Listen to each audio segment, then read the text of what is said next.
cloth fell from her trembling hands, and Samuel Holloway's breath caught in his throat, not from what he saw, but from what she believed about herself. "I'm not clean," Eleanor whispered, her wedding gown torn and bloodied her bare feet, leaving crimson prints on his wooden floor. Behind her in the frozen Arizona night, Victor Caldwell's men were coming. The ex-Union officer had survived war loss and guilt, but saving this broken woman might destroy them both. Before we begin, please subscribe and stay until the end of this story. Comment below with your city. I want to see how far Eleanor and Sam's journey travels across the world.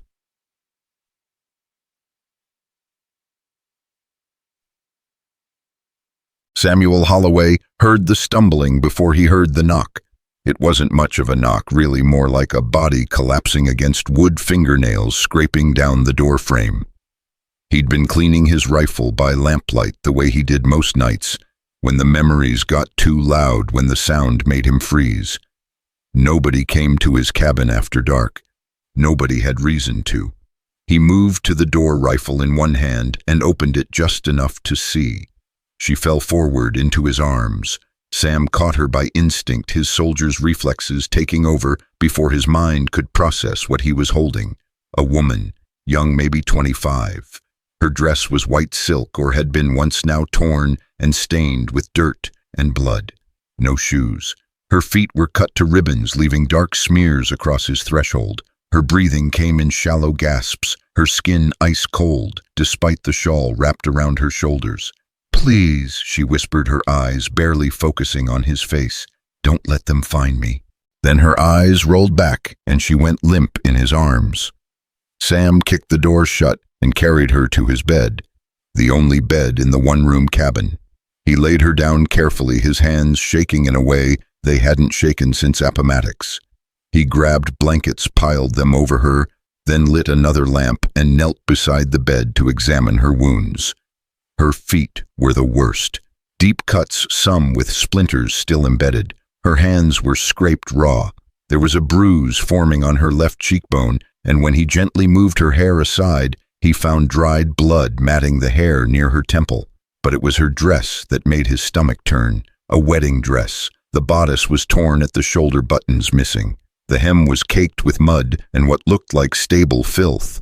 And on the sleeve just above her wrist were fingerprint-shaped bruises, dark purple, the kind that came from someone gripping hard enough to hurt. Sam stood abruptly and walked to the window, pulling the curtain aside just enough to scan the darkness beyond. Nothing moved in the moonlit desert. No horses, no torches, not yet.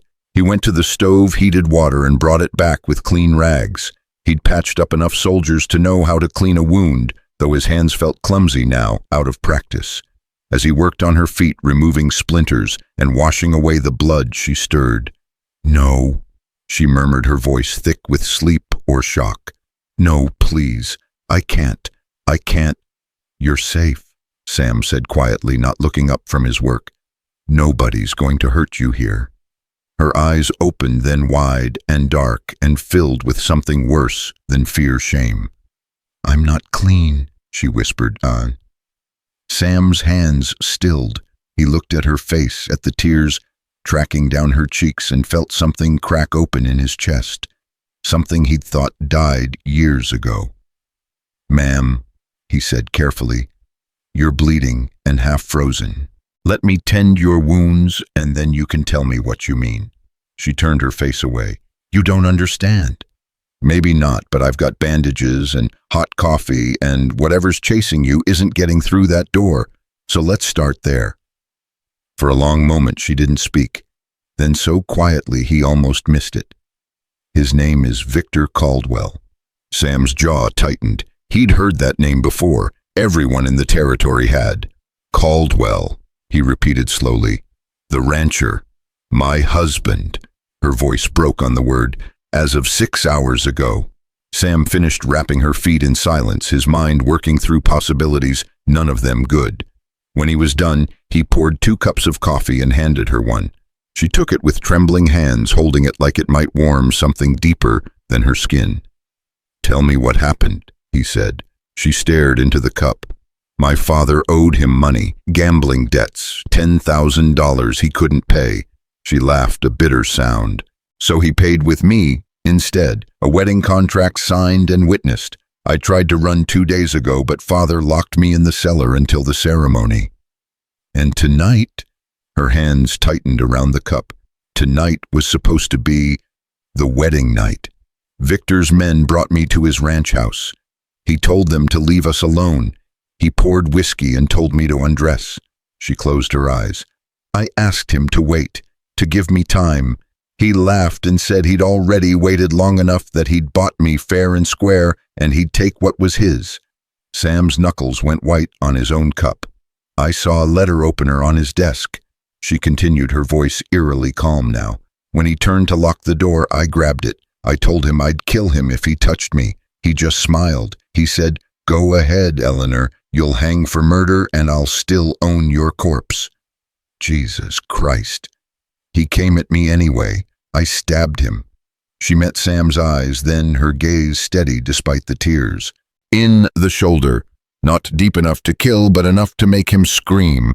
His men came running. I went through the window. In that dress, barefoot, bleeding, I ran through the stables and took the first horse I could find. I rode until it threw me in the dark, must have spooked at something. Then I ran until I saw your light. Sam set down his cup and stood pacing to the window again. Caldwell's ranch was 15 miles southeast. On a good horse, his men could be here in under 2 hours. Maybe less if they were tracking her by torchlight. They'll come here, he said. I know. Her voice was small. I'm sorry. I didn't know where else to go. Don't apologize. He turned back to her. But we need to be ready. Can you ride? Not with these feet, not yet. Then we make a stand here. He pulled his rifle from the wall, checked the ammunition. I've got enough firepower to hold off a small army, and this cabin's been through worse. You don't understand. Eleanor struggled to sit up, wincing. Victor doesn't just have ranch hands. He has the sheriff, the mayor, half the county in his pocket. If you help me, you'll be branded a criminal. They'll say you kidnapped me. Let them say it. Why? Her voice rose, desperate. Why would you risk everything for a stranger? Sam stopped loading bullets and looked at her, really looked at her. She was young and scared and carrying shame that wasn't hers to carry. She reminded him of someone, though he couldn't place who. Maybe it was just the look in her eyes, the look of someone who'd lost faith in the world. He'd seen that look in his own mirror for 10 years. Because somebody should have helped me once, he said quietly, and nobody did. Before Eleanor could respond, they both heard it, hoofbeats.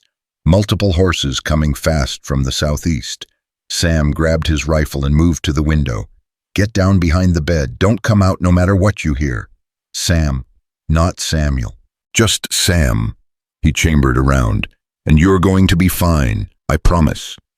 The hoofbeats grew louder. Through the window, Sam counted 5 riders' torches, burning bright against the night. They pulled up short, about 50 yards from the cabin, horses stamping and snorting in the cold air. One rider moved forward, a big man with a thick beard and a shotgun across his saddle. Holloway, he shouted. We know you got her in there. Send out Mrs. Caldwell and we'll leave peaceful. Sam opened the door just enough to show himself, rifle visible. There's no Mrs. Caldwell here, just me and my property. You're trespassing. Don't play stupid, old man. We tracked her horse to your door. Then your tracking skills need work. Haven't seen any horse but my own tonight. The bearded man spat into the dirt. We ain't leaving without her. Mr. Caldwell's offering $500 to whoever brings her back, dead or alive. Sam felt Eleanor stiffen behind him, heard her sharp intake of breath. $500, Sam repeated slowly. That's what a woman's life is worth to Caldwell. That's what his property's worth. Now send her out or we come in shooting. Sam raised his rifle an inch. First man through that door gets buried in the morning. Second man, too.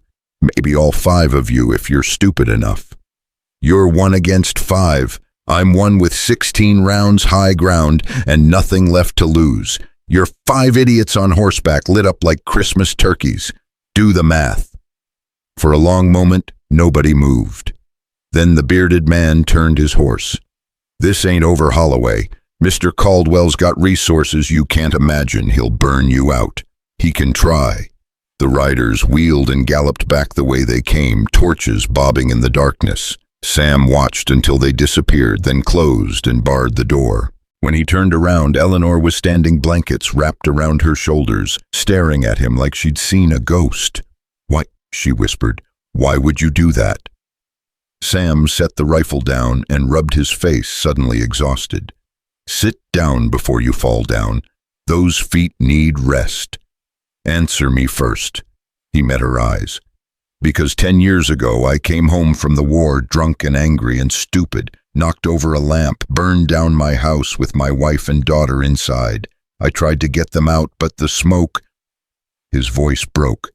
"I couldn't save them. I couldn't save the 2 people I loved most in the world. So when a woman shows up at my door running for her life, I figure maybe God's giving me a second chance to get it right."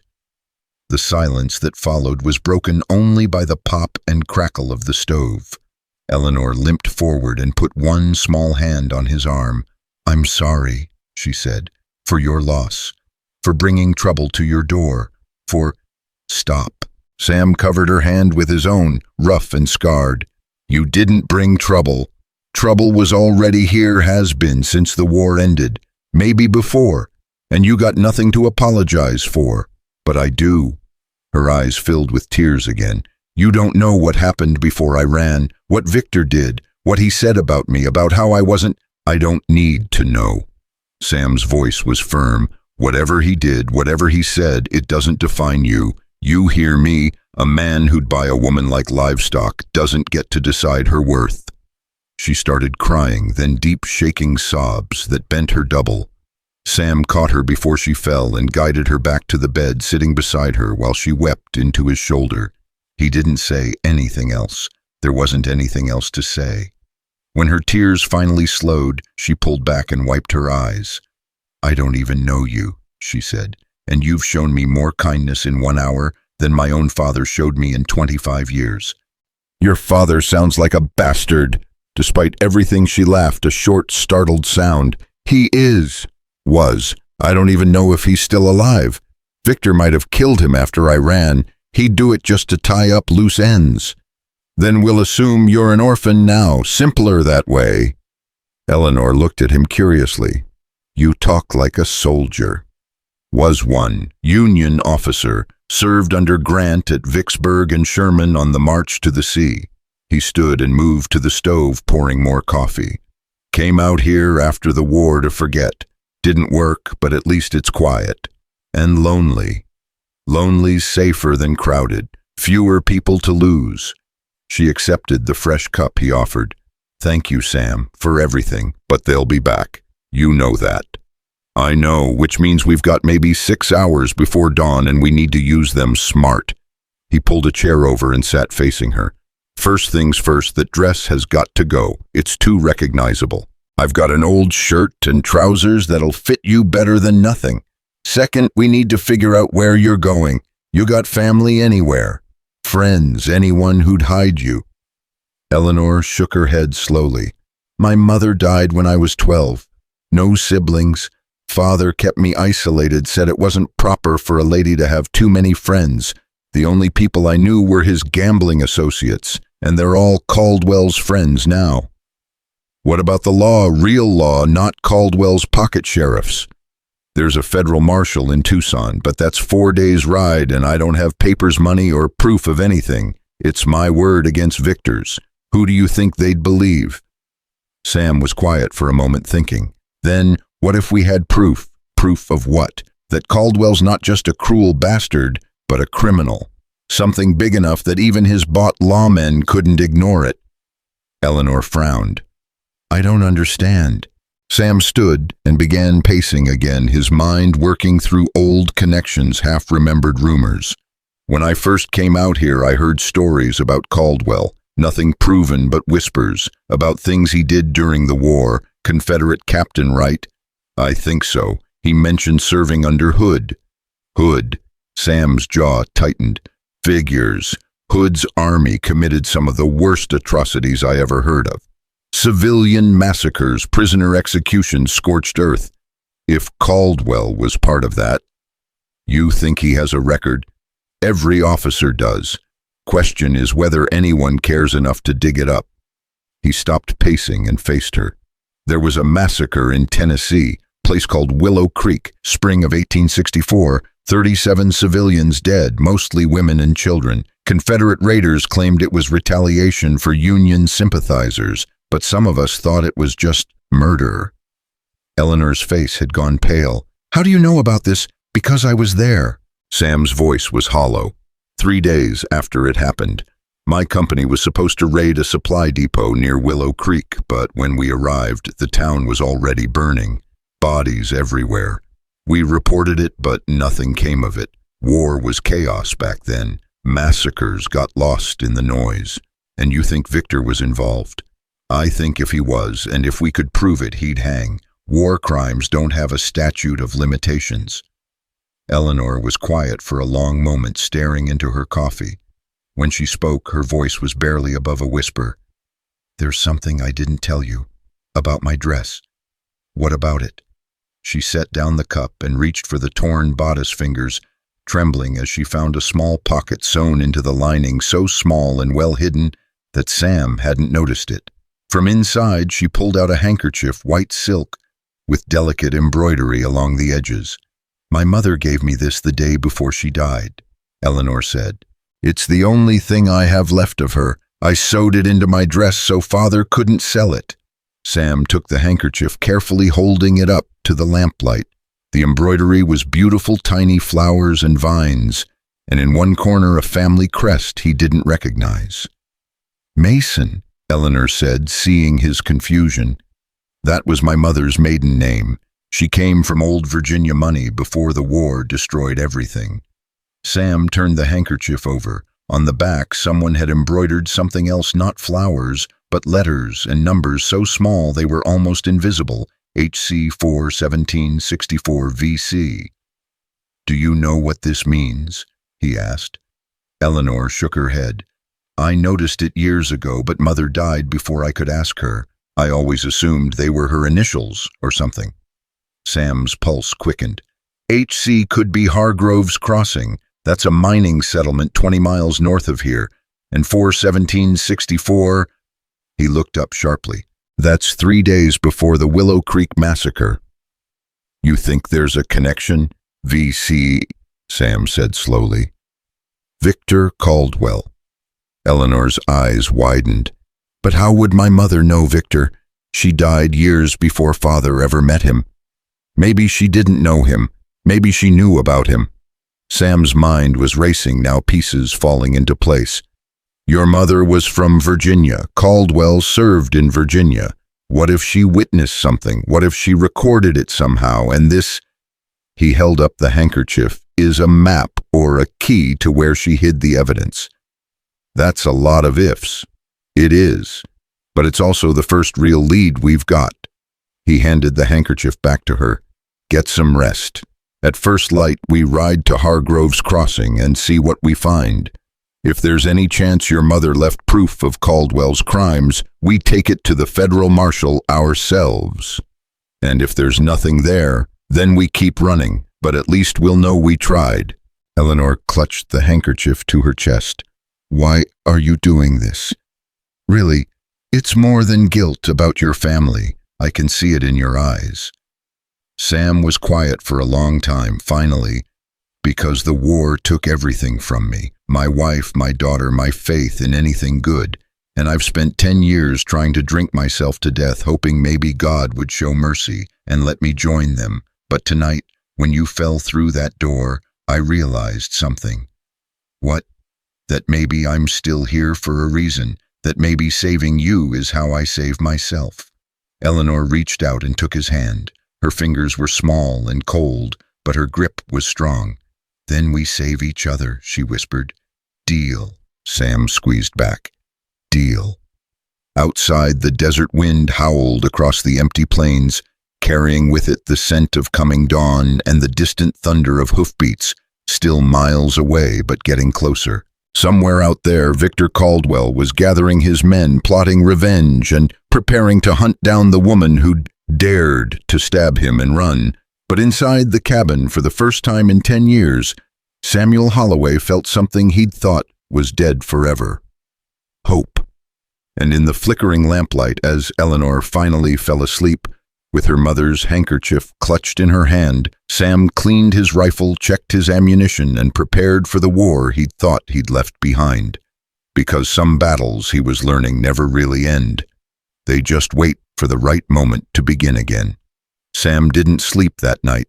He sat by the window with his rifle across his knees, watching the darkness give way to gray dawn, listening to Eleanor's breathing steady into something deeper than exhaustion, the sleep of someone who'd finally stopped running, at least for a few hours. When the sun broke over the eastern ridge, painting the desert floor in shades of copper and gold, he stood and stretched muscles that hadn't been tested like this in years. He was 53 years old, too old for gunfights and midnight rescues, but his body remembered the soldier he'd been. The ache in his joints was familiar, almost comforting. Eleanor stirred as he started coffee, her eyes opening with that split second of confusion before memory crashed back. Sam saw it happen the way her whole body tensed, ready to run, before she registered where she was. "Morning," he said quietly, not turning from the stove. "Coffee's almost ready." She sat up slowly, wincing as her bandaged feet touched the floor. "Did they come back?" "No, but they will." He poured 2 cups and brought one to her. "We leave in an hour. I've got clothes that'll fit you better than that dress, and boots small enough if we stuff the toes with cloth." Eleanor took the coffee gratefully. "Hargrove's Crossing. You really think we'll find something there?" "I think your mother didn't embroider random letters and numbers into a handkerchief she gave you on her deathbed. I think she was trying to tell you something." He sat across from her. "Question is whether we can figure out what before Caldwell figures out where we went." "He'll check Hargrove's. It's the closest settlement." "Maybe, but it's also abandoned. Mine played out 6 years ago and most folks moved on. If your mother hid something there, it might still be hidden." Sam set down his cup. "Get dressed. I'll saddle the horses." 20 minutes later, Eleanor emerged wearing his old flannel shirt, tucked into trousers that had to be rolled at the ankles, her hair tied back with a strip of cloth. The wedding dress lay in a heap by the stove. Without a word, Sam picked it up and threw it into the fire. They both watched it burn. "Thank you," Eleanor said softly. Sam just nodded and handed her the reins to his spare horse, a bay mare with gentle eyes. "Her name's Molly. She's old but steady. Keep the pace easy and tell me if your feet start bleeding through the bandages." The ride to Hargrove's Crossing took 3 hours across terrain that would have been beautiful if they'd had time to appreciate it. Red rock formations jutted from the earth like broken teeth, and canyon wrens called to each other in the warming air. But Sam kept his eyes on the horizon behind them, watching for dust clouds that would mean riders, and Eleanor rode in silence, one hand pressed to her pocket where the handkerchief rested. They reached Hargrove's just before noon. The settlement was exactly as Sam remembered it, a ghost town of sagging buildings and collapsed mine shafts slowly being reclaimed by the desert. The main street was empty except for tumbleweeds and broken glass. Windows gaped like empty eye sockets. "Christ," Eleanor whispered, "this place is dead." Dead places keep secrets better than living ones. Sam dismounted and helped her down, steadying her when her feet protested. "Show me the handkerchief again." She pulled it out, and they studied the embroidered code in the harsh sunlight. HC 41764 VC.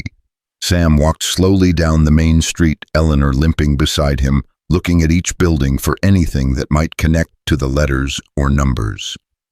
417, Eleanor said suddenly. "What if it's not a date? What if it's an address?" Sam stopped walking. Building 417, or lot number, or claim number. She pointed to a weathered sign half buried in Sandland office. Mining claims would have been registered there. The land office door hung crooked on rusted hinges. Inside, dust lay thick as carpet, and animal droppings suggested they weren't the first visitors in years. But along one wall stood filing cabinets miraculously intact, their drawers swollen shut from moisture and time. Sam forced open the first drawer. Inside were yellowed documents, mining claims dating back to 1862. He moved methodically through them while Eleanor searched the opposite wall, both coughing from the dust they raised. "Sam," Eleanor's voice was tight. "I found it." He crossed to her side. She held a claim document, the paper brittle with age, dated April 17th, 1864. The claim was for a mine shaft numbered 417, registered to H. Caldwell, Harold Caldwell. "Victor's father," Eleanor breathed. "It has to be." Sam took the document carefully. "Says here the mine was abandoned in June 1864. Reason given structural collapse." He looked up sharply.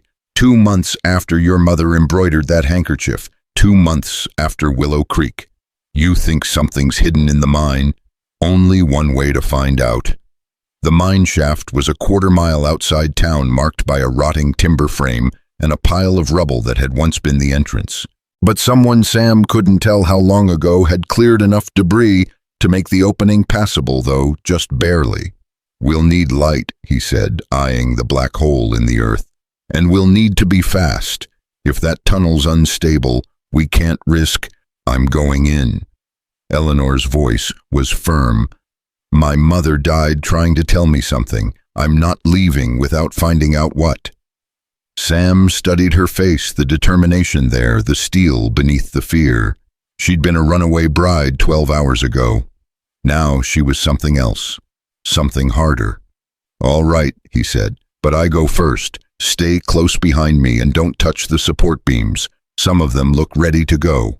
He fashioned torches from dry brush and kerosene from his saddlebag, lit one, and descended into darkness. The air inside was cool and stale, thick with the smell of old earth and older fear. The tunnel sloped downward at a sharp angle, the walls closing in tight enough that Sam had to hunch his shoulders. Behind him, Eleanor's breathing came quick and shallow. "How far down does it go?" "Don't know. Just keep moving." They walked for what felt like an hour, but was probably only minutes, the torch throwing wild shadows on the rock walls. Twice Sam had to stop and shore up sagging beams with whatever loose timber he could find. The third time, Eleanor grabbed his arm. "Look," she whispered, pointing. On the wall to their right, someone had carved letters into the stone, H.C. 1864. "Your mother was here," Sam said, "or whoever H.C. is led her here." They moved deeper. The tunnel branched, and Sam chose the left fork, following a hunch he couldn't explain.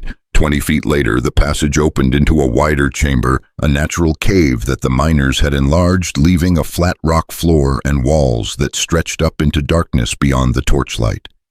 And in the center of the chamber, wrapped in oilcloth and wedged between two rocks, was a leather satchel. Eleanor reached it first, her hands shaking as she pulled it free. The leather was water-damaged but intact, and when she opened it, they both saw what was inside: a journal thick and bound in cracked hide, and beneath it, a stack of official-looking documents tied with string. "Open it," Sam said. Eleanor lifted the journal with reverence, like it might crumble at her touch. The first page was dated April 15th, 1864, written in a careful hand. "My name is Harold Caldwell. I write this in sound mind and body, as testimony to crimes I can no longer bear in silence. My son Victor has become a monster, and I fear what he will do if someone does not stop him." Sam and Eleanor looked at each other, then back at the page. Eleanor read aloud, her voice echoing in the cave. 2 days ago, Victor returned from Tennessee. He commanded a company under General Hood, and he told me with pride about a raid his men conducted on a Union sympathizer town called Willow Creek. He laughed. Sarah laughed as he described shooting women who begged for mercy. He said they killed 37 civilians in less than an hour, burned the church with people still inside, and reported it to Hood as a military necessity. Eleanor's voice broke. She handed the journal to Sam, unable to continue. He read silently, the words blurring as rage built in his chest. Victor said he did it to impress his commanding officer, to prove his loyalty to the Confederacy. But I know my son. He did it because he wanted to, because somewhere inside him there is a darkness that enjoys causing pain. I tried to confront him tonight. He told me if I spoke a word of this to anyone, he would kill me and make it look like Yankees did it. I believe him, so instead I write this, I hide this, and I pray that someday someone finds it and brings my son to justice. The journal continued for several more pages, detailing Victor Caldwell's war crimes with horrifying precision, dates, locations, names of civilians murdered. Harold Caldwell had been meticulous, recording everything his son had told him, along with his own observations and conclusions. The final entry was dated April 17, 1864. I met today with Sarah Mason, a widow from Virginia who came west seeking refuge from the war. She lost her husband at Chancellorsville and carries with her a young daughter. I told her everything about Victor because I am dying. The consumption grows worse each day, and I need someone to know the truth. She has agreed to hide this journal and the military documents I obtained proving Victor's orders. She says she will pass the location to her daughter through a code so that even if Victor discovers what I've done, he cannot force the information from her. God forgive me for burdening this good woman with such terrible knowledge. Sam closed the journal slowly. Your mother knew, he said. She knew what Caldwell was, and she protected you by hiding this until you were ready to find it. Eleanor was crying, tears cutting clean tracks through the dust on her face. She never told me. All those years, she never said a word. Because she was protecting you. If you'd known, Caldwell might have sensed it, might have hurt you to get to the truth. Sam picked up the documents beneath the journal, military orders, signed reports, correspondence between Confederate officers, all of it condemning, all of it proof. This is enough, he said quietly. This will hang him. Eleanor wiped her eyes and stood straighter. Then we take it to the federal marshal, today, now. Tucson's 4 days' ride, and we're 2 people on tired horses with half the territory looking for us. We need help. From who? You said yourself that Caldwell owns the local law. Sam was quiet, thinking. Then, there's a preacher, Reverend Parker. He runs a mission church about 10 miles west of here. He's a good man, fought for the Union, lost an arm at Gettysburg. If anyone'll help us, it's him. And if he won't, then we ride to Tucson alone and pray we make it. Sam gathered the journal and documents back into the satchel. But Parker's got connections. He corresponds with federal authorities' reports on territorial affairs. If we can get him to send telegrams ahead of us, we might actually have a chance.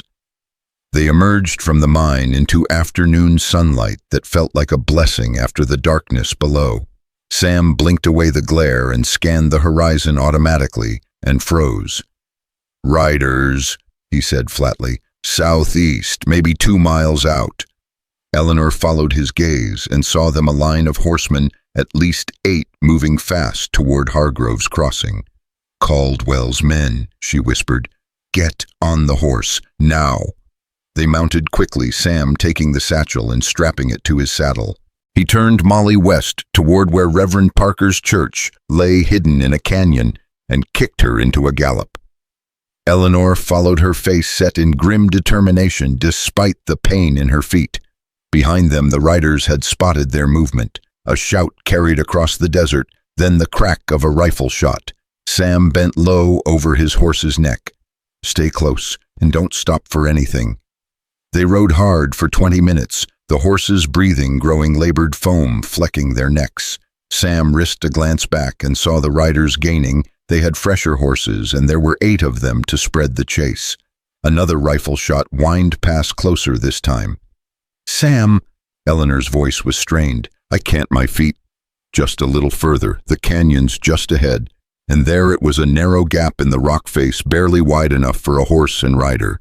Sam plunged into it without slowing, trusting Molly to navigate the tight space, and heard Eleanor follow. The canyon walls rose sheer on both sides, blocking the sun, turning day to twilight.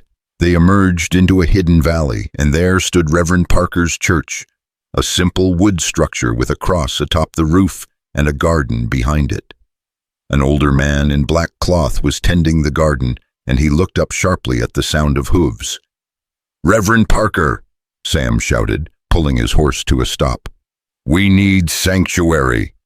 The Reverend took one look at them, at Eleanor's torn clothes and bandaged feet, at Sam's wild eyes and the rifle in his hand, and made his decision. "Inside," he commanded, his voice carrying the authority of a man who'd once led soldiers into battle. "Quickly now."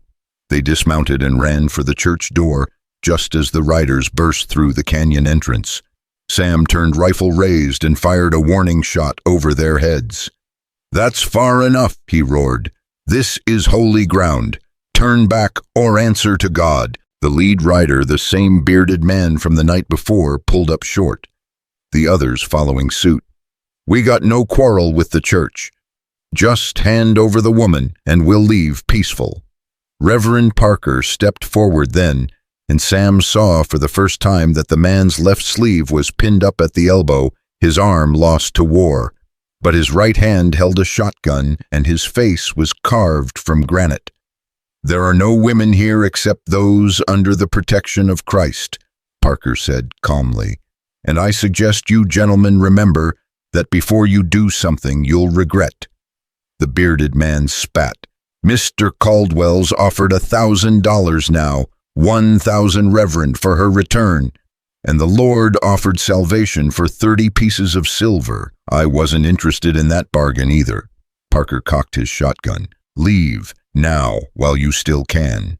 For a long moment the riders sat frozen, weighing greed against men's self-preservation. Then the bearded man wheeled his horse, and the others followed, galloping back through the canyon with curses echoing off the walls. Sam lowered his rifle, his hands shaking with adrenaline. "Thank you," he managed. Parker looked at him steadily.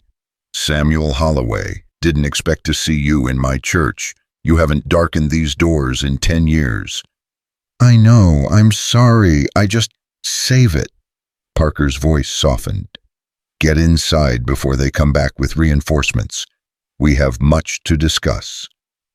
Inside the church, Eleanor collapsed onto a pew, exhausted beyond words. Parker brought water and bread, then sat facing them with his shotgun across his lap and his one hand folded in prayer. "Tell me everything," he said, "and don't leave anything out." So they did.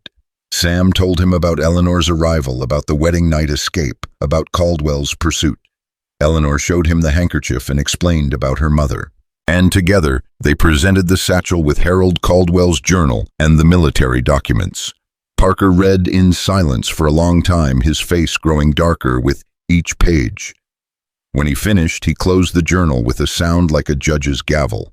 "Victor Caldwell," he said quietly, "is the devil in human skin. I've long suspected it, but this," he held up the journal, "this is proof that demands justice." "Can you help us get it to the federal marshal?" Sam asked. "I can do better than that. I can telegraph directly to the War Department in Washington. There's a military telegraph office in Tucson, and I have contacts there, men who served with me who will act on this immediately." Parker stood. "But it will take time, a day, perhaps 2, for them to send investigators. You'll need to stay hidden until then." "Caldwell won't wait that long," Eleanor said. "He'll come here. You know he will." "Oh, I'm counting on it." Parker's smile was grim.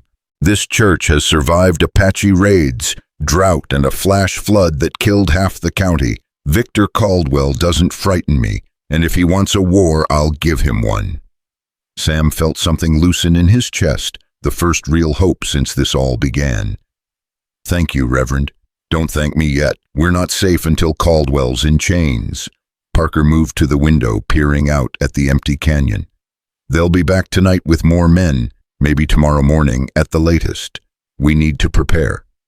"I can help fortify the church," Sam offered. "I've defended worse positions." "I'm sure you have."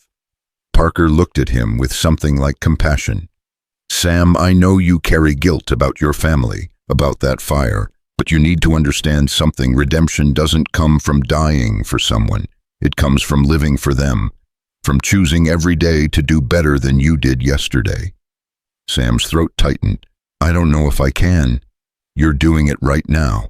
Parker gestured at Eleanor. This girl needs you alive, not dead. The territory needs Victor Caldwell brought to justice. And maybe, just maybe, you need to forgive yourself. Before Sam could respond, Eleanor stood and crossed to him, taking his hand in hers. The Reverend's right, she said softly. You don't owe me your death, Sam. You gave me my life back. That's enough. It's not enough, Sam said roughly. Not until you're safe. Not until Caldwell pays for what he's done to you, to Willow Creek, to everyone he's ever hurt. Then we make sure he pays, Eleanor said. Together, all three of us. Reverend Parker smiled, then a true smile. Well then, he said, let's get to work. They spent the rest of the afternoon preparing the church for siege. Sam reinforced the doors and shuttered the windows, leaving narrow gaps to shoot through. Parker dug out ammunition he'd stockpiled over the years, enough to hold off a small army. Eleanor, despite her injured feet, helped them move supplies and insisted on learning to load a rifle. I won't be helpless again, she said when Sam protested. Show me how to fight. So he did. Standing in the churchyard as the sun sank toward the western mountains, Sam taught Eleanor Mason, the runaway bride who'd collapsed on his doorstep less than 24 hours ago, how to shoulder a rifle, how to aim, how to breathe and squeeze instead of jerking the trigger. She missed the first 6 shots. The 7th hit dead center of the target. Good, Sam said, surprised. Natural talent. Or desperation, Eleanor replied, but there was pride in her voice. What happens if they come tonight? We hold them off until morning, then Parker sends his telegraph, and we pray the cavalry arrives before our ammunition runs out. And if it doesn't? Sam looked at her, really looked at her. This woman who'd run barefoot through the desert, who'd hidden her mother's secret for years, without knowing it, who'd stabbed a man to escape her own wedding night, and somehow survived. She was stronger than she knew. Then we go down fighting, he said simply, but we don't give up. Ever. Eleanor nodded once, then turned and fired again.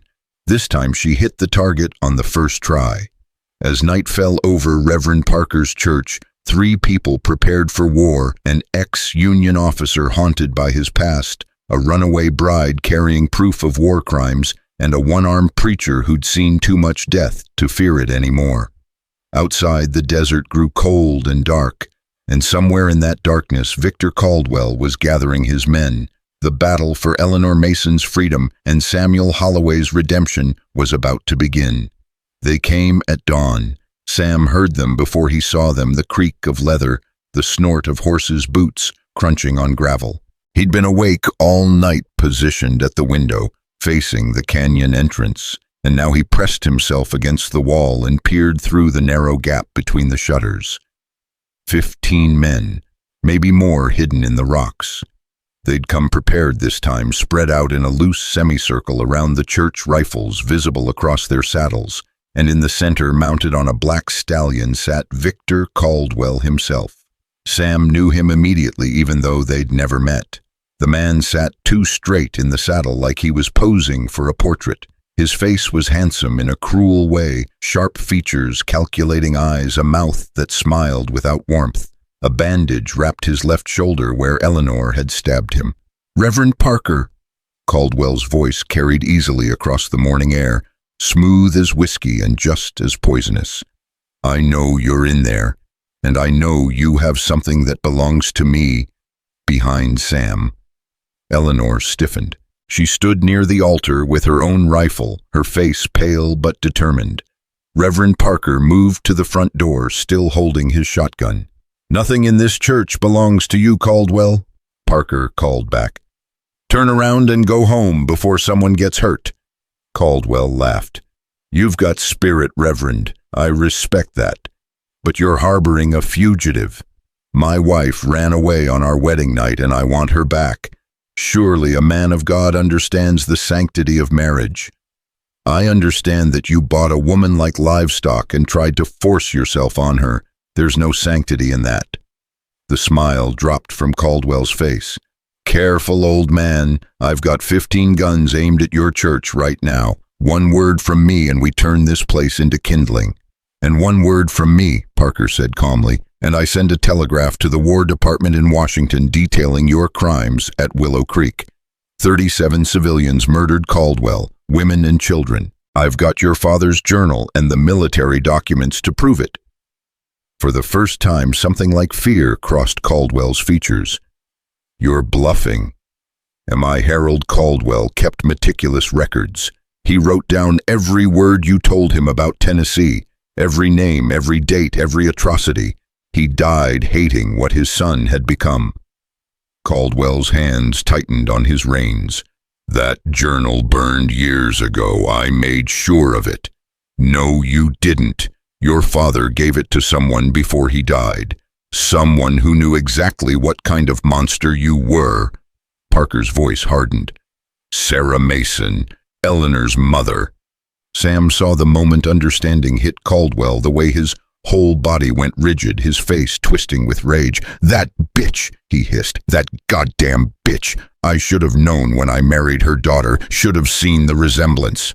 "You married Eleanor because you wanted to bury the truth," Parker said. "You thought if you controlled the daughter, you could control whatever secrets the mother might have left behind. But you were too late." Caldwell wheeled his horse, scanning the shuttered windows of the church. "Eleanor," he shouted, "I know you can hear me. Come out now and I'll let the Reverend and his friend live. Stay hidden and I burn them all." Eleanor moved toward the door, but Sam caught her arm. "Don't," he said quietly. "He'll kill you the second you step outside, and then he'll kill us anyway." "But he's scared," Sam interrupted. "You hear it in his voice. He knows that journal can hang him. He's desperate, and desperate men make mistakes." "Mr. Caldwell." A new voice rang out, younger and uncertain. One of the riders had moved forward, a boy who couldn't be more than 19. "Maybe we should just leave. If they got evidence like the Reverend says, we could all hang for helping you." Caldwell turned on him with such fury that the boy's horse shied back. "We hang if we run, you stupid shit. The only way forward is through. Now shut your mouth, or I'll put a bullet in it myself." The boy fell silent, but Sam saw doubt rippling through the other riders. Good. Doubt was a weapon, and Parker had just armed them with it. "You've got 1 hour, Caldwell," Parker called out. 1 hour to surrender yourself to federal custody. After that, I send the telegraph and you become the most wanted man in the territory." 1 hour. Caldwell laughed again, but it sounded brittle now, breaking at the edges. "You think I'm afraid of a telegraph? I own half the territorial government. I've got judges and sheriffs in my pocket. Nobody's going to arrest me based on some moldy journal." "Maybe not," Parker agreed, "but the War Department will, and they don't answer to your pocket judges." Caldwell stared at the church for a long moment, his jaw working like he was chewing through options and finding them all bitter. Finally, he raised his hand and made a sharp gesture. His men began to dismount, taking cover behind rocks and scrub brush rifles trained on the windows. "You want to play it this way?" Caldwell shouted. "Fine, but when I'm done, there won't be enough left of this church to pray in." He fired first a single shot that splintered the wood near the door. Then all 15 rifles opened up and the morning exploded into chaos. Sam dropped below the window as bullets punched through the shutters, showering splinters across the floor. He returned fire blind, hearing Eleanor do the same from her position near the altar. Reverend Parker moved along the wall with surprising speed, for a man his age firing through gaps with practiced precision. "Conserve ammunition," Parker barked. "Make every shot count." The gunfire lasted maybe 2 minutes, but felt like an hour. When it finally stopped, Sam's ears rang in the sudden silence. He checked himself quickly. No wounds, just scratches from flying wood. Eleanor was the same, breathing hard but unhurt. Parker had a cut on his forehead that bled down into his eyes, but he wiped it away impatiently. "Everyone all right?" Sam asked. "Fine," Eleanor said, her voice steadier than he expected. "How many do you think I hit?" "Doesn't matter. Just keep them pinned down." Outside, Caldwell was shouting orders to his men, positioning them for another assault. Sam risked a glance through the damaged shutter and saw 2 riders circling around toward the back of the church. "Parker, back door," he said urgently. The Reverend moved immediately, taking position near the rear entrance. Sam heard boots on the wooden steps. Then Parker's shotgun roared twice in quick succession, a scream, then silence. "2 down," Parker called. "Won't be trying that again." But Caldwell had more men than they had bullets, and he knew it. The second assault came harder, more coordinated. Half the riders provided covering fire while the others advanced on the church, using rocks and dead ground for concealment.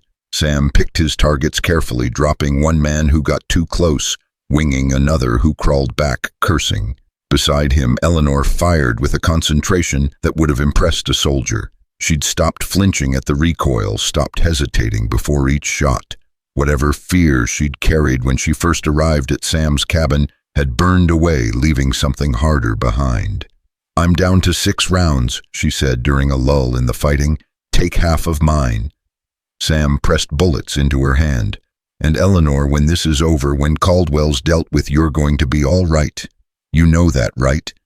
She looked at him with eyes that had aged years in 2 days. "How can you be sure?" "Because you're stronger than you think. Stronger than your father ever knew.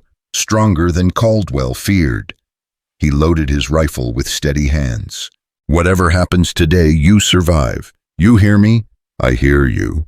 She touched his arm briefly. "But the same goes for you, Sam. No heroic sacrifices. We both walk away, or neither of us does." Before he could respond, the front door shook. Under a massive impact, someone had brought up a battering ram, probably a log from Parker's woodpile. The second blow splintered the wood, and Sam saw daylight through the crack. "They're breaching!" Parker shouted, abandoning his position to brace the door with his body. "Sam, I need help here!" Sam ran to join him, throwing his weight against the door just as the third impact hit.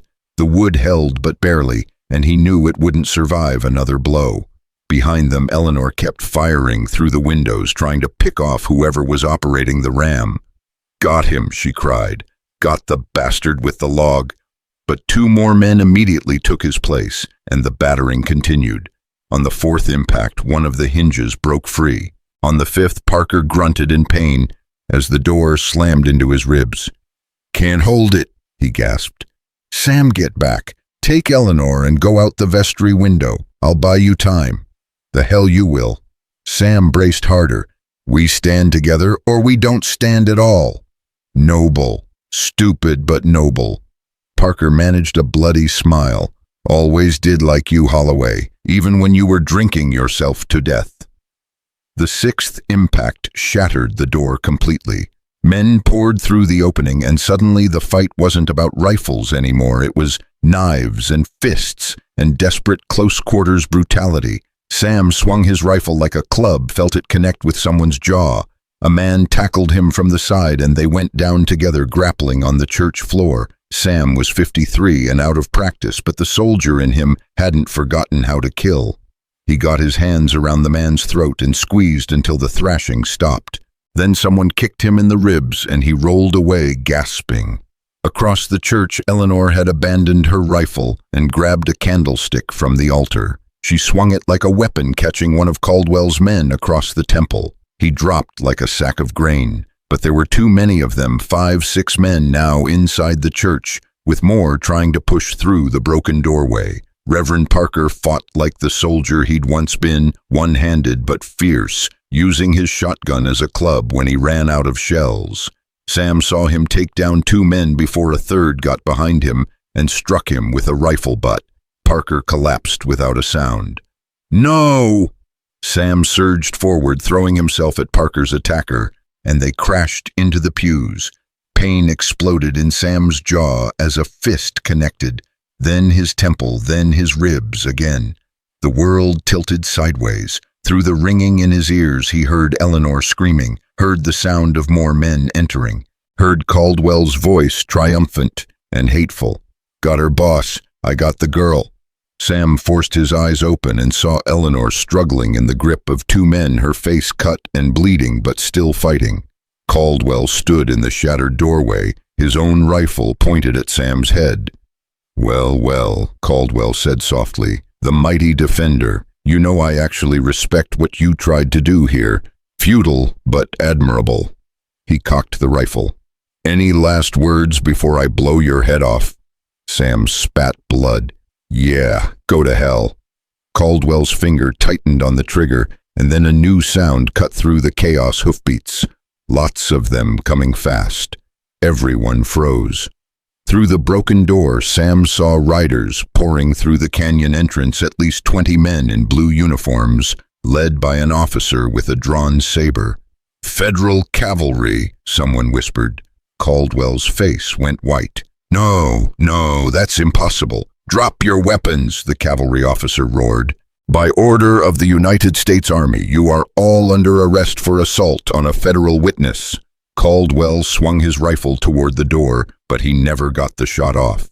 Eleanor, seeing his attention diverted, twisted hard in her captor's grip and drove her elbow into one man's throat. He released her with a choke and she grabbed his pistol from his belt. "Victor!" she shouted. Caldwell turned back just as she fired. The bullet took him in the chest, and he staggered backward, shock written across his face. His rifle clattered to the floor.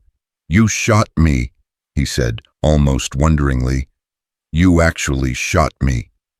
"Damn right I did." Eleanor's hand didn't shake. "That's for every woman you hurt, every person you killed, every life you destroyed." Caldwell tried to raise his own pistol, but his strength was failing. He managed one shot that went wide, then collapsed to his knees. Blood spread across his shirt, dark and final. "I bought you," he whispered. "You were mine." "I was never yours," Eleanor said. "And now you're dying knowing that a woman beat you." His eyes dimmed, and he fell forward onto the church floor, dead before he hit the wood. The cavalry swept in, then disarming Caldwell's men with brutal efficiency. Sam tried to stand, couldn't, and settled for sitting up against a pew. His ribs screamed, and he was pretty sure his left eye was swelling shut. The cavalry officer approached a captain in his late 30s with a weathered face. "Samuel Holloway, that's me. Captain James Morrison, 3rd Cavalry. We got Reverend Parker's telegraph last night and rode through the night to get here." He looked around at the devastated church, the bodies, the blood. "Looks like we almost arrived too late." "Almost." Sam coughed, tasted copper. "But you made it, that's what counts."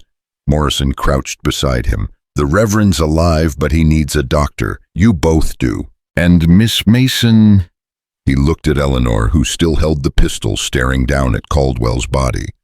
"Miss, I need you to lower the weapon now. You're safe." Eleanor blinked, seemed to come back to herself. She set the pistol down carefully. "Is he really dead?" "Yes, ma'am, he's dead."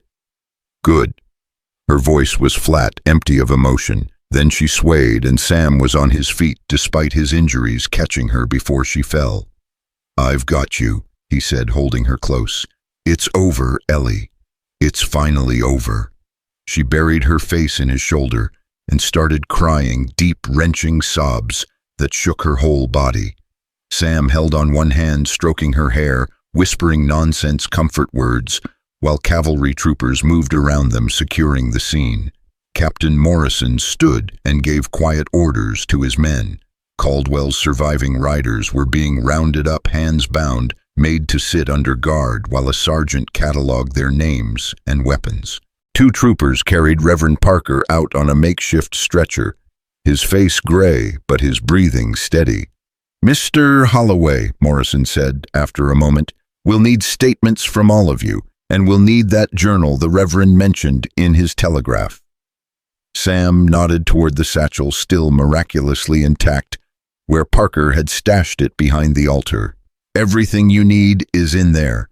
Harold Caldwell's journal, military documents, proof of the Willow Creek massacre. It's all documented. Morrison retrieved the satchel and opened it, his expression darkening as he skimmed the first few pages. Jesus Christ, I was at Willow Creek 6 weeks after it happened. I saw the bodies. He looked up at Sam. You were there too, weren't you? 3 days after. My company was supposed to hit a supply depot nearby, but we found the town burning instead. Then you know what this means. Caldwell wasn't just a criminal, he was a war criminal. This journal proves premeditated murder of civilians. Morrison closed the satchel carefully. The Army's been looking for the man who ordered Willow Creek for 11 years. Now we've got him. Dead, unfortunately, but at least there's justice. What happens now? Eleanor asked, her voice muffled against Sam's shirt. Now we take statements, transport prisoners, and file reports with both territorial and federal authorities. Caldwell's entire operation will be investigated, his land holdings, his business dealings, everyone in his pocket. Morrison looked at her with something like admiration. You've done your country a service, Miss Mason. Your mother, too, posthumously. Eleanor pulled away from Sam, slightly wiping her eyes. My mother carried this secret for years. She died without ever telling me the truth, because she was protecting me. I just wish she could have known that it wasn't for nothing. She knows, Sam said softly. Wherever she is, she knows. Morrison cleared his throat. There will be a formal inquiry, of course, and possibly a trial for Caldwell's accomplices. You'll all need to testify. We'll be there, Sam promised. Whatever you need. The cavalry captain nodded and moved away to supervise his men. Sam eased back down to sit on a pew, every muscle screaming protest. Eleanor sat beside him, her hand finding his and holding tight. I killed him, she said quietly. I looked Victor Caldwell in the eye and I killed him. You stopped him. There's a difference. Is there? She turned to face Sam, her eyes red-rimmed but clear. I wanted him dead, Sam. When I pulled that trigger, I wanted to watch him die. Does that make me as bad as him? No. Sam's voice was firm. Caldwell killed for pleasure, for power, for the sick joy of hurting people weaker than himself. You killed to survive, to protect yourself and others. That's not the same thing, and don't you dare let anyone tell you it is. Eleanor was quiet for a long moment. Then, I'm not sorry. I should be, shouldn't I? Good people feel remorse when they kill, but I'm just relieved it's over. Then be relieved. You've earned it. Sam squeezed her hand, and for what it's worth, I'm not sorry either. The world's better off without Victor Caldwell in it. They sat together in the ruined church while cavalry troopers worked around them and morning light streamed through the broken windows. Outside, the desert had never looked more beautiful. Endless sky, red rocks, the promise of a new day. Sam watched the light play across the floor and thought about his wife and daughter, about the fire that had taken them, about the 10 years he'd spent wishing he'd died with them. But maybe Reverend Parker had been right. Maybe redemption wasn't about dying, it was about living, about choosing every single day to do better than yesterday. What happens to us now? Eleanor asked. After the inquiry, after everything's finished, where do we go? Sam looked at her, this woman who'd stumbled into his life barefoot and bleeding, who'd turned out to be stronger than anyone could have guessed. I don't know, he admitted. Haven't thought that far ahead. Well, start thinking. She managed a small smile. Because wherever you're going, I'm coming with you. Unless you're planning to drink yourself to death again, in which case I'll knock some sense into you first. Despite everything, the pain, the exhaustion, the body still cooling on the church floor, Sam laughed. It hurt his ribs and his jaw, but it felt good. It felt like maybe he could remember how to be human again. Deal, he said. But fair warning, I'm a terrible cook, and I talk to my horse more than people. I can cook, and Molly's better company than most people anyway. Eleanor leaned against his shoulder. We'll figure it out, Sam, together. Together, he agreed. Across the church, Reverend Parker was being loaded onto a wagon, conscious now, and protesting that he could walk just fine despite the blood matting his hair. Captain Morrison conferred with his sergeants, pointing at maps and scribbling notes. Caldwell's men sat in a miserable huddle, their futures reduced to prison cells and hangman's ropes. And in the middle of it all, Samuel Holloway and Eleanor Mason sat side by side, battered and bloody but alive, holding each other's hands like lifelines. The war they'd been fighting, his against guilt, hers against cruelty, was finally truly over. But the peace they'd found fragile and new was only just beginning. The cavalry took them to Tucson 3 days later, riding in a wagon, because neither Sam nor Eleanor could sit a horse without agony. Reverend Parker traveled with them, his head wrapped in fresh bandages, making jokes about how he'd survived Gettysburg only to nearly die in his own church. His humor masked the pain Sam could see in his eyes, but nobody called him on it. They all had wounds they weren't ready to examine yet. The federal courthouse in Tucson was a squat adobe building that smelled like dust and old paper. Captain Morrison escorted them inside, past curious stares from territorial officials who'd already heard rumors about what happened at the church. A clerk took their names and showed them to separate rooms to wait. Sam found himself alone in a small office with a desk and 2 chairs.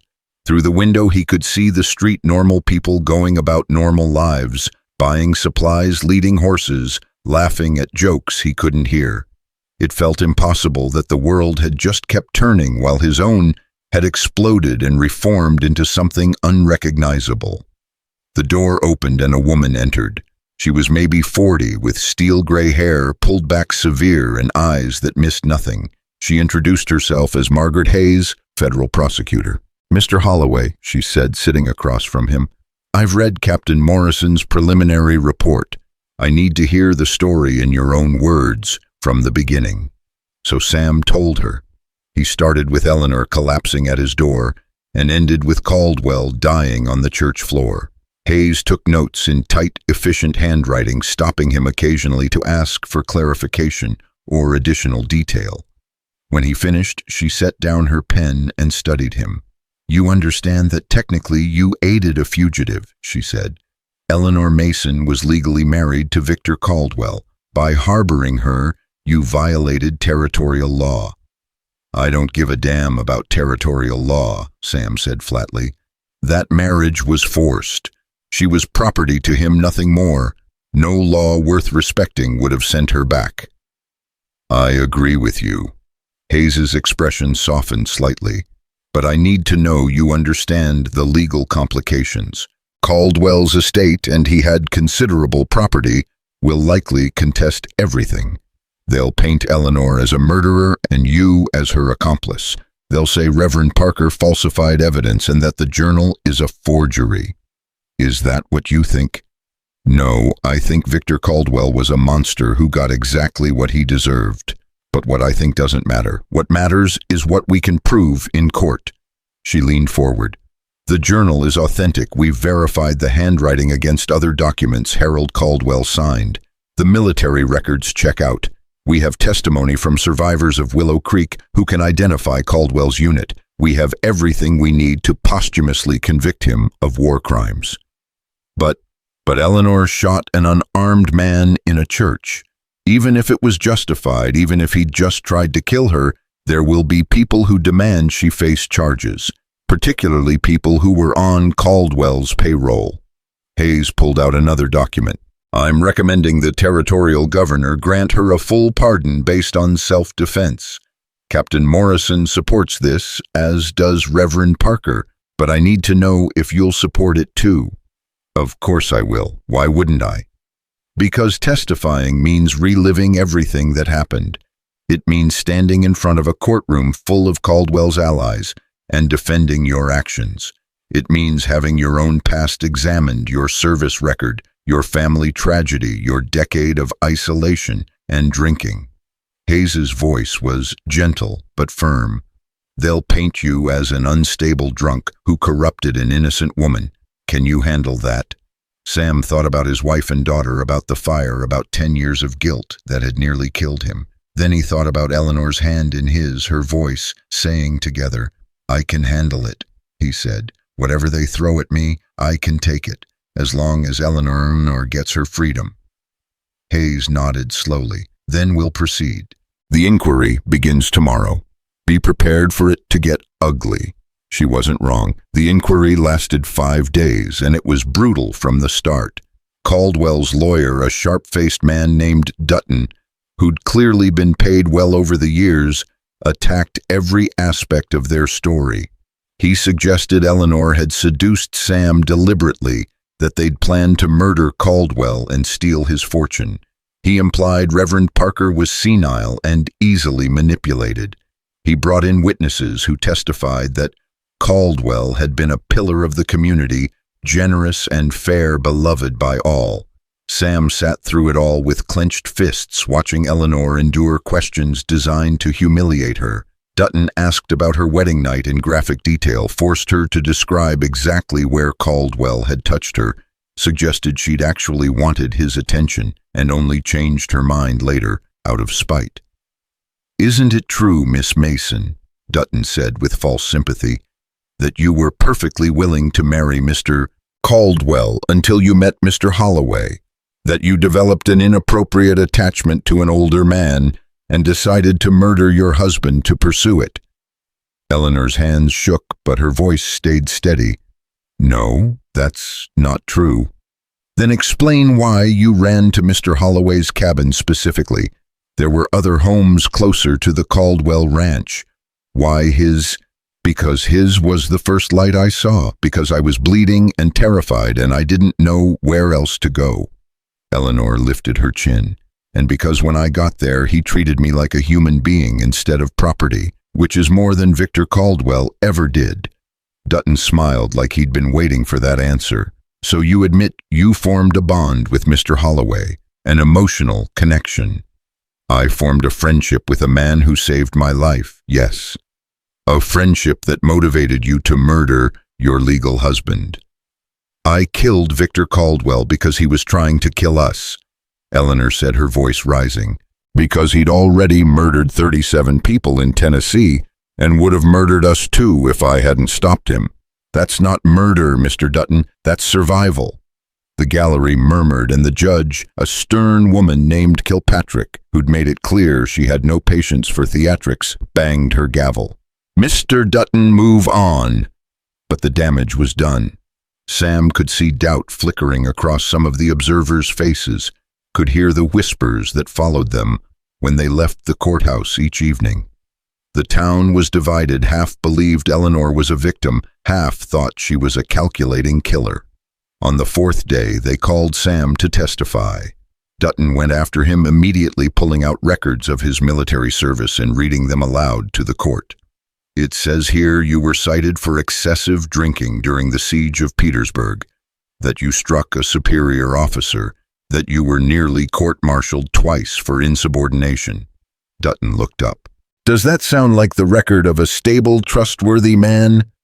"No," Sam said. "It sounds like the record of a man who'd seen too much death and didn't know how to process it. But that was during the war. I'm not that person anymore." "Aren't you?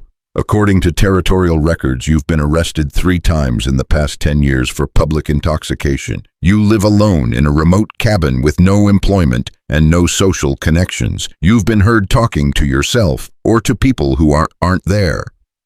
Dutton leaned in. "Mr. Holloway, isn't it true that you suffer from delusions related to your family's death, that you blame yourself and have suicidal tendencies?" Sam felt the courtroom closing in on him, felt the old shame rising like bile. But then he looked at Eleanor sitting in the front row with Reverend Parker beside her, and he saw the faith in her eyes, the certainty that he was better than his worst moments. "I did blame myself," Sam said quietly. "For years, I drank to forget, and when that didn't work, I drank to die. But then Eleanor showed up at my door, and I realized I still had something to offer, that maybe my life wasn't over yet." "How convenient," Dutton sneered. A beautiful young woman appears, and suddenly you're cured of your afflictions. She didn't cure anything. She gave me a reason to try.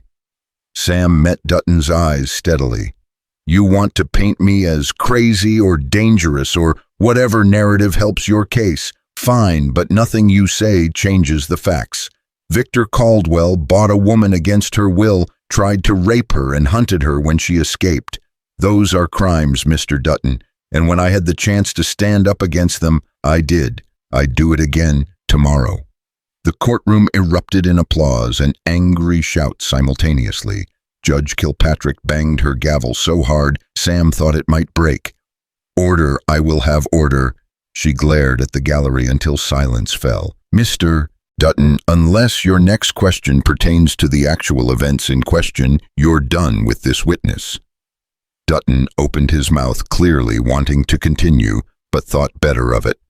No further questions, Your Honor.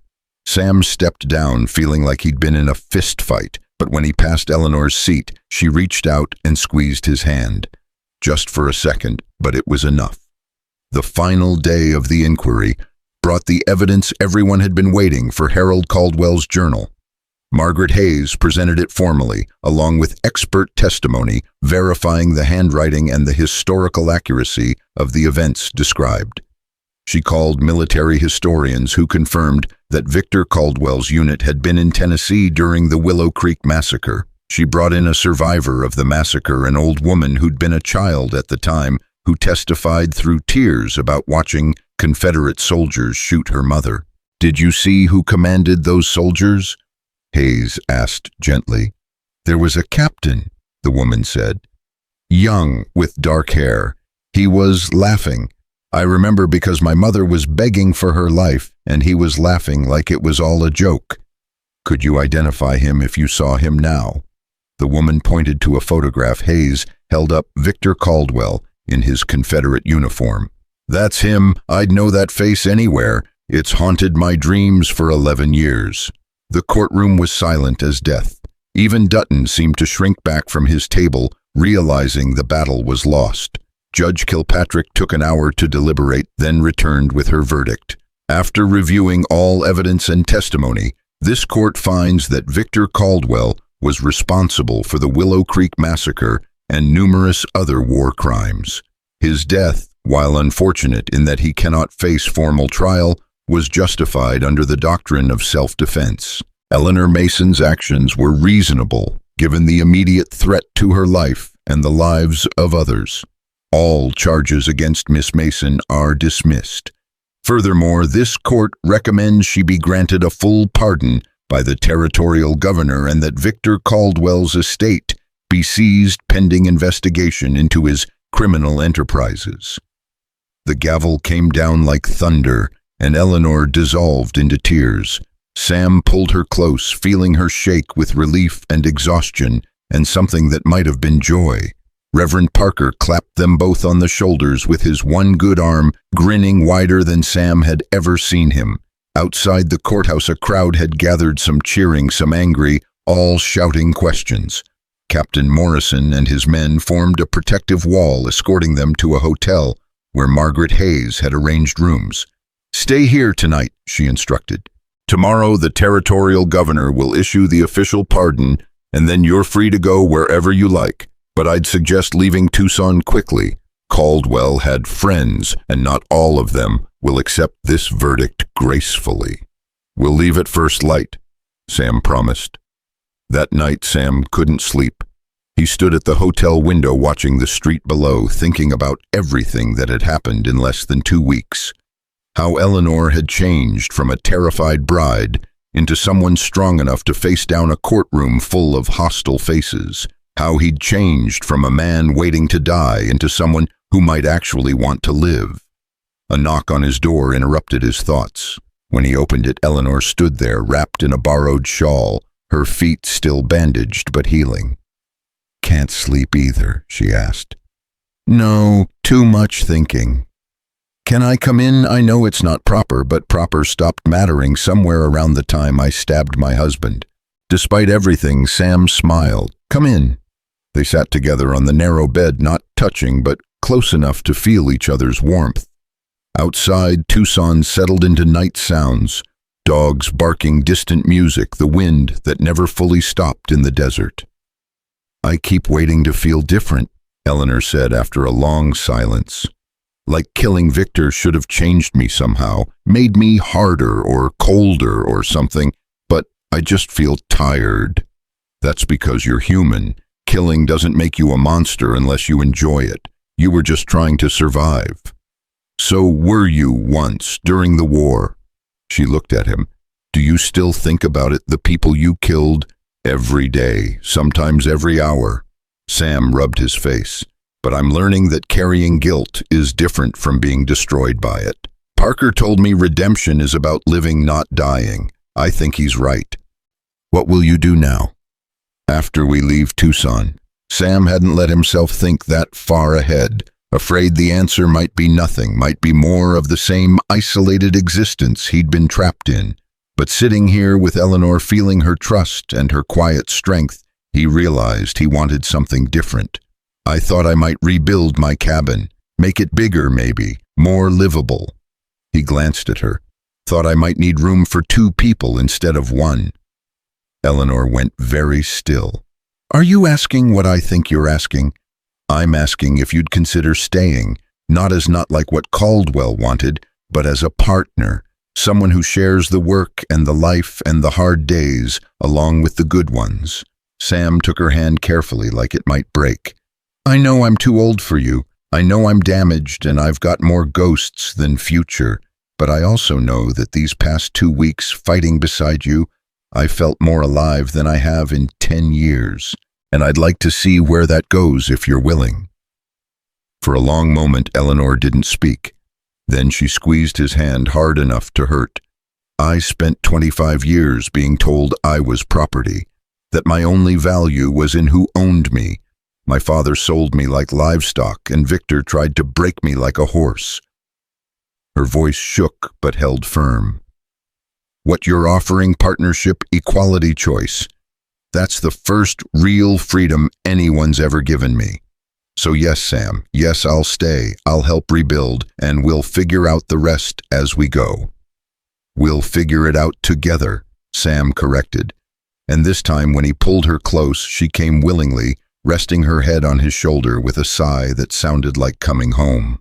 They sat that way until dawn broke over Tucson, painting the sky in shades of pink and gold. When the light hit Eleanor's face, Sam saw her mother's handkerchief clutched in her hand, the secret that had saved them both, the code that had brought truth into the light. "Your mother would be proud," he said softly. "I hope so. I hope she's somewhere peaceful knowing her daughter's finally free." Eleanor touched the embroidered letters one last time, then carefully folded the handkerchief and tucked it in her pocket. "She gave me this to protect me. Now it's protected us both." They left Tucson at sunrise with Reverend Parker riding alongside them. He'd insisted on coming, despite his injuries, saying his church would still be there when he got back. But adventures like this didn't come along often. Captain Morrison provided them with fresh horses and supplies, along with a letter of safe passage signed by the territorial governor. "Where will you go?" Morrison asked as they prepared to ride out. "Home," Sam said, and realized he meant it. "Back to my cabin, back to start over. If you need anything, protection supplies, testimony, and future proceedings, send word. The Army owes you a debt for bringing Caldwell to justice." They shook hands, and then they were riding west into the desert, leaving Tucson and its courthouse and its memories behind. The morning air was cool and clean, carrying the scent of sage and possibility. Halfway through the first day, Eleanor started singing some old ballad her mother had taught her about a girl who ran away to sea. Her voice was rough and unpracticed but joyful, and Sam found himself humming along. Reverend Parker joined in on the chorus, and for a few miles they were just 3 people riding through beautiful country, alive and free and together. When they finally reached Sam's cabin 4 days later, it looked smaller than Sam remembered, more weathered, more worn, but it was still standing, still solid, still home. Eleanor dismounted and stood looking at it with her hands on her hips. "We're going to need another room," she announced. maybe two, and a real kitchen, not just that little stove, and definitely a porch where we can sit in the evenings. Anything else? Sam asked, amused. A garden. I want to grow vegetables, maybe some flowers, too. She turned to face him, her eyes bright. I want to build something, Sam, something that's ours and nobody else's, something that proves we're more than what happened to us. Sam looked at this woman who'd stumbled into his life with nothing but a torn wedding dress and a secret sewn into a handkerchief, who'd survived abuse and pursuit and a courtroom full of people who wanted to see her hang, who'd somehow found the strength not just to survive, but to hope. Then that's what we'll do, he said. Starting today, starting now. Reverend Parker cleared his throat. Well, I'll leave you two to it. Got a church to rebuild myself. He clasped Sam's hand. You did good, Samuel, real good. Your wife and daughter would be proud. Sam felt tears sting his eyes, but didn't look away. Thank you for everything. Thank me by living well. That's all the payment I need. Parker tipped his hat to Eleanor. Miss Mason, you're one of the strongest women I've ever met. Don't let anyone convince you otherwise. I won't, Eleanor promised. And Reverend, thank you for believing us, for standing with us when nobody else would.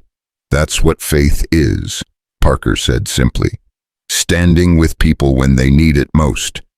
He mounted his horse and rode away, one hand raised in farewell, until the desert swallowed him up and they were alone. Sam and Eleanor stood together in front of the cabin, watching the sun sink toward the western horizon. Tomorrow they'd start building new rooms, new plans, new life. But tonight they just stood and breathed and were grateful to be alive. You know what's strange? Eleanor said after a while. 2 weeks ago I thought my life was over. I thought I'd never be free, never be happy, never be anything but someone's property. And now, she gestured at the vast desert around them, at the cabin at Sam. Now I have this. I have hope. I have a future. How did that happen? You fought for it, Sam said.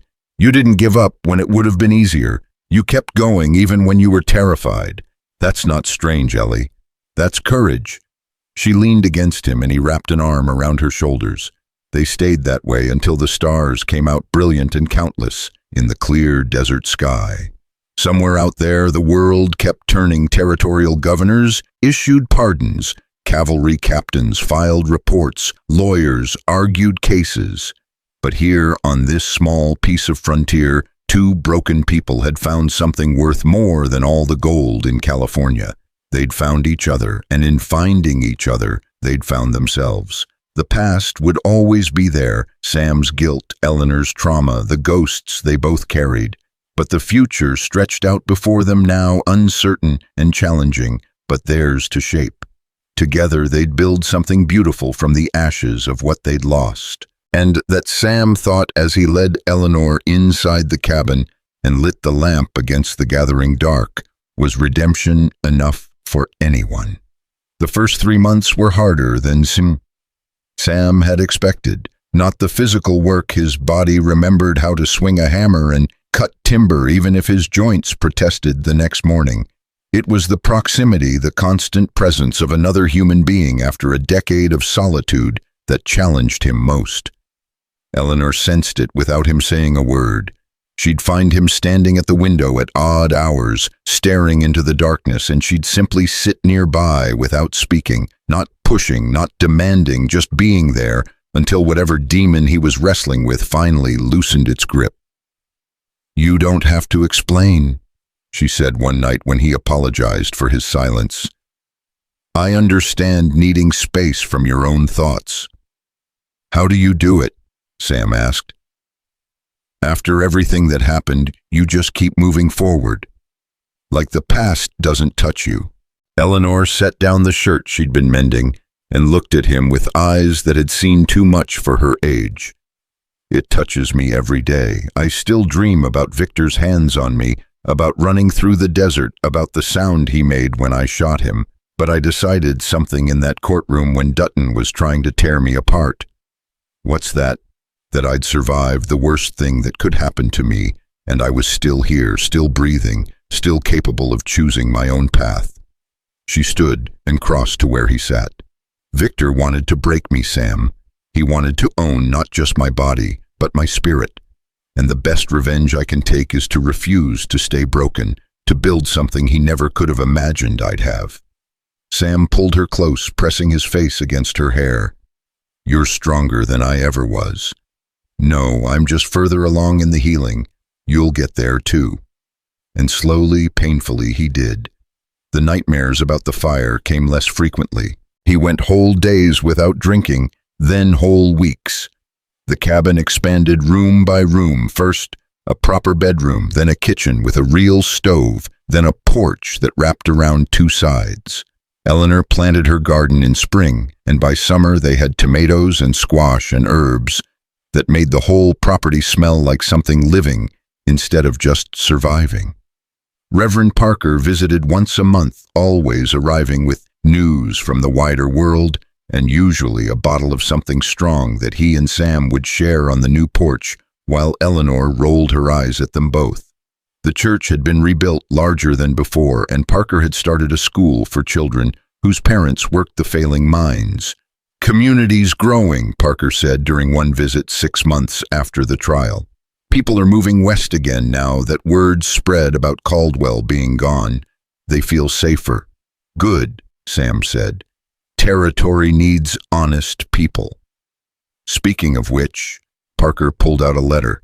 This came for you, from the territorial governor. Sam opened it carefully, Eleanor, reading over his shoulder. It was brief and formal, thanking him for his service in bringing a war criminal to justice and offering him a position as a territorial marshal if he was interested. Marshal, Eleanor breathed. Sam, that's an honor. But Sam was already shaking his head. I'm done with violence, done with hunting men and dealing out justice at the end of a rifle. This, he gestured at the cabin, the garden, Eleanor herself. This is what I want. Peace, quiet, a life that doesn't revolve around death. Parker smiled. I was hoping you'd say that. But you should know the offer matters. It means they recognize what you did, what you both did. You're not forgotten. I don't need to be remembered, Sam said. I just need to be here. 8 months after Tucson. Eleanor woke Sam before dawn, her hand on his shoulder and urgency in her voice. Sam, someone's coming, multiple horses. He was up immediately, rifle in hand, old instincts taking over. Through the window he counted 5 riders approaching slowly, their hands visible and empty of weapons. Not an attack then, but not friendly visitors either given the hour. Stay inside, Sam told Eleanor, but she'd already grabbed her own rifle and positioned herself near the door. The riders stopped 50 feet from the cabin. Sam recognized the lead man, Sheriff Brennan from Tucson, one of the few lawmen who hadn't been in Caldwell's pocket. He raised one hand in peace. Holloway, need to talk to you. It's important. Sam stepped onto the porch but kept his rifle ready. Talk then. Brennan dismounted and walked forward alone. He looked exhausted, like he'd ridden all night. We got trouble. 3 of Caldwell's old crew escaped from territorial prison 2 days ago. They're headed this way. Sam's stomach dropped. Which 3? Reed Foster and Dutch Williams. The ones who were there when Miss Mason shot Caldwell. Reed's been making threats in prison about finishing what his boss started. Eleanor appeared in the doorway despite Sam's earlier instruction. They're coming for me. We think so, ma'am. They blame you for everything Caldwell's death, losing their land, going to prison. They're looking for revenge. Brennan pulled off his hat. I've got men tracking them, but they've got a head start, and they know this territory. Could be here tonight, could be tomorrow. I'm offering you both protective custody in Tucson until we catch them. Sam looked at Eleanor. She'd gone pale, but her jaw was set in that stubborn line he'd come to recognize. No, she said firmly, we're not running anymore. Ellie.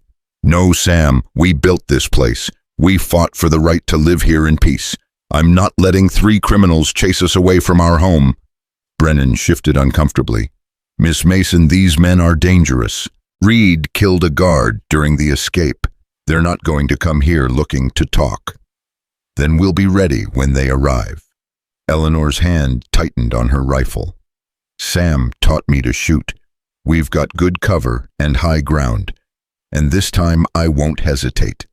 Sam studied her face and saw the same determination that had carried her through a courtroom full of hostile witnesses. She'd meant what she said. She was done running, done being afraid, done letting other people dictate her life.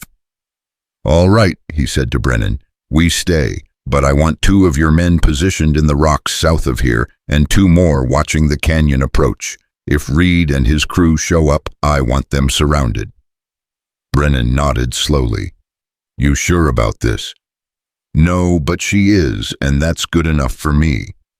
The sheriff deployed his men as requested, then rode back toward Tucson to coordinate the wider search. Sam and Eleanor spent the rest of the day preparing, checking ammunition, reinforcing the doors and windows, filling barrels with water in case of fire. They worked in tense silence, both knowing what was coming, but neither willing to speak it aloud. As sunset painted the desert in shades of red and gold, Eleanor stood on the porch watching the horizon. Sam joined her, 2 cups of coffee in hand. "Thank you," she said quietly, "for not forcing me to leave. It's your home as much as mine, your choice to make. I keep thinking about something Reverend Parker said, about how redemption comes from living, not dying." She sipped her coffee. "I refuse to spend the rest of my life being afraid of men like Reed. If they come here, if they try to hurt us, I'll do what needs doing, but I won't let the fear of it poison what we've built." Sam set down his cup and took her hand. "You know there's a good chance this goes bad, right? That we might not win. I know, but at least we'll face it together. At least we'll go down fighting for something that matters." She squeezed his hand. "Besides, you survived a war and I survived Victor Caldwell. 3 escaped convicts don't seem so impossible by comparison." Despite everything, Sam smiled. "When did you get so damn brave?" "Around the time I stabbed my husband and ran barefoot through the desert." She turned to face him fully. "Sam, whatever happens tonight or tomorrow, I want you to know something. These past months living here with you, building this life, it's been the happiest I've ever been. Not because everything's perfect, but because it's real, because I chose it." "I chose it too," Sam said, his voice rough with emotion. "Chose you, chose this, chose to stop punishing myself for the past. And I don't regret a single moment." They kissed, then gentle and sweet, and for a few seconds the threat hanging over them dissolved into nothing more important than the warmth of her lips against his. Reed and his men came an hour after dark. Sam heard them before he saw them, the scrape of boots on rock, a horse's quiet snort quickly muffled. They were trying for stealth, which meant they planned to attack rather than negotiate. He touched Eleanor's shoulder where she dozed in a chair, rifle across her lap, and she came awake instantly. "They're here," he whispered. She nodded and moved to her position by the window. Sam took the door, watching through a narrow gap in the shutters. 3 shapes moved through the darkness, using the terrain for cover, spreading out to surround the cabin. Sam waited until they were close, 30 feet, 20, then called out, "That's far enough, Reed. I've got a rifle pointed at your head, and federal lawmen in the rocks behind you. Surrender now, and you'll live to see morning." A shot answered him, punching through the shutter and burying itself in the far wall. Sam returned fire, heard a curse that meant he'd hit something. Then all hell broke loose. Reed and his men opened up with everything they had, bullets hammering the cabin walls like hail. Sam and Eleanor fired back methodically, conserving ammunition, aiming for muzzle flashes in the dark. From the rocks, Brennan's deputies joined in their rifles, creating a crossfire that pinned the attackers. "We got you surrounded," Sam shouted during a lull. "Give up or die. Fuck you, Holloway." Reed's voice came from behind a boulder. "You took everything from us, our boss, our money, our freedom. You think we're gonna just walk away? Your boss took everything from himself when he became a murderer. You're just too stupid to see it." Another volley of gunfire, closer this time. Sam saw movement near the corner of the cabin, someone trying to flank them. He shifted position and fired, saw the man drop with a scream. "Foster's down," someone yelled. "Dutch, get to..." The voice cut off as Eleanor's rifle cracked. Through the window, Sam saw a second man fall, writhing on the ground, clutching his leg. "That's two," Eleanor called out, her voice steady despite the chaos. "How many more want to die tonight?" Reed emerged from cover, then running at the cabin with a pistol in each hand, firing wildly and screaming curses. It was suicide, and he knew it, but grief and rage had driven him past caring. Sam aimed carefully and squeezed the trigger. Reed went down hard, both pistols flying from his hands.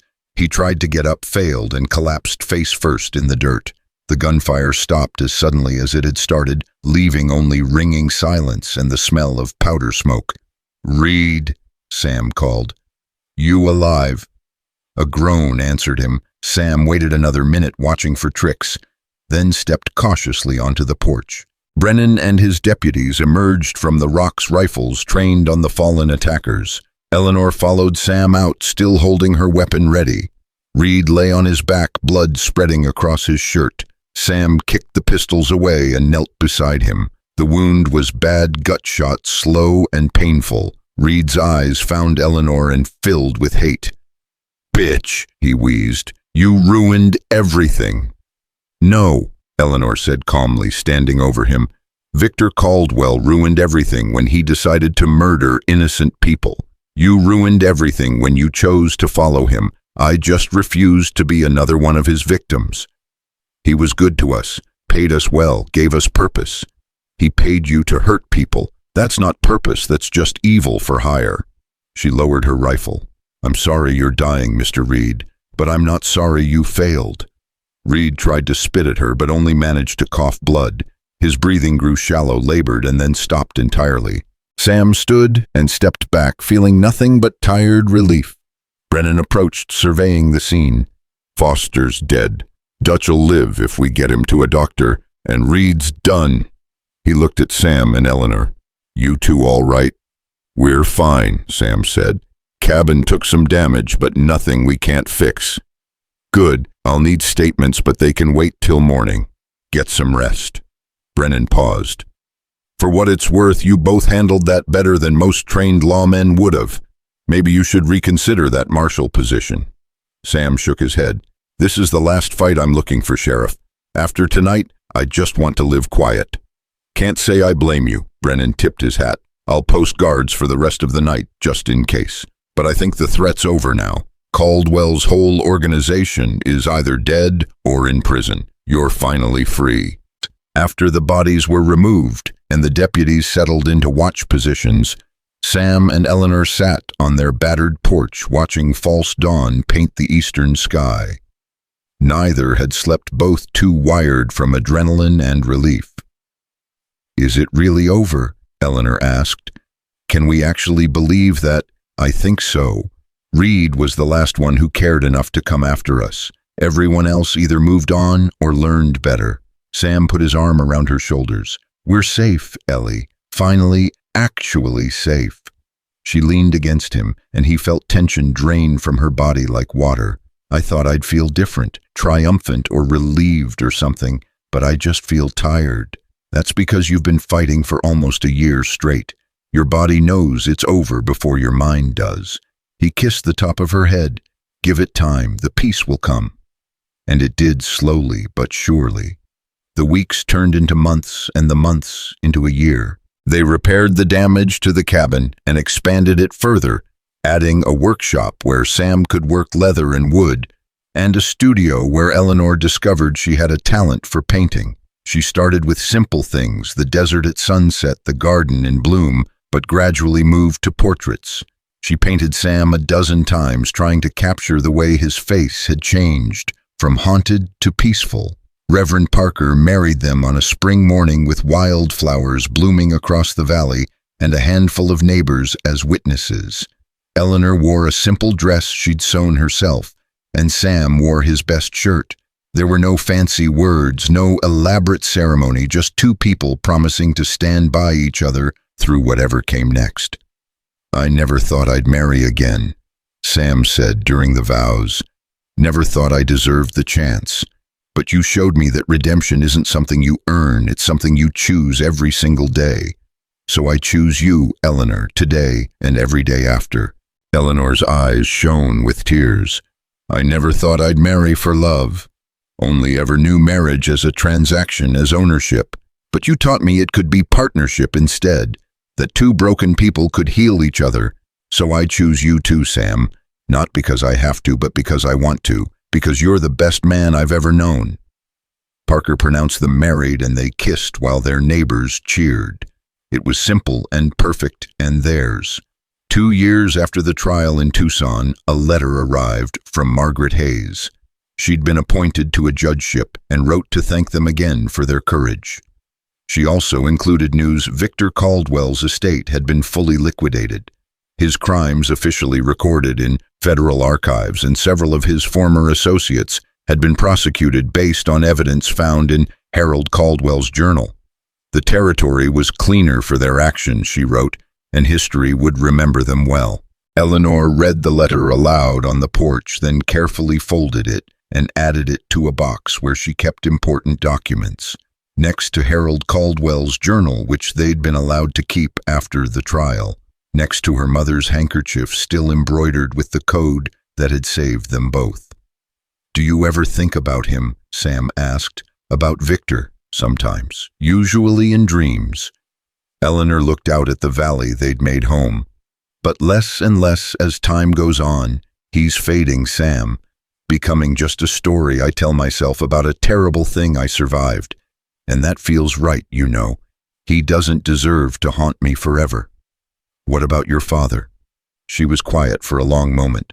"I think my father was a weak man who made terrible choices, but I also think carrying hate for him would only hurt me. So I've decided to let him go too, to focus on the family I have now instead of the one I lost."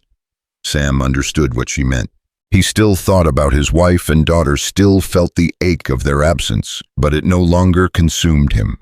They lived in his memory as blessings rather than curses, as reasons to honor life rather than throw it away. On their 3rd anniversary, Eleanor told him she was pregnant. Sam's hands shook as he pulled her close, overwhelmed by joy and terror in equal measure. "Are you happy?" she asked against his chest. "Terrified," he admitted, "but yes, happier than I have any right to be."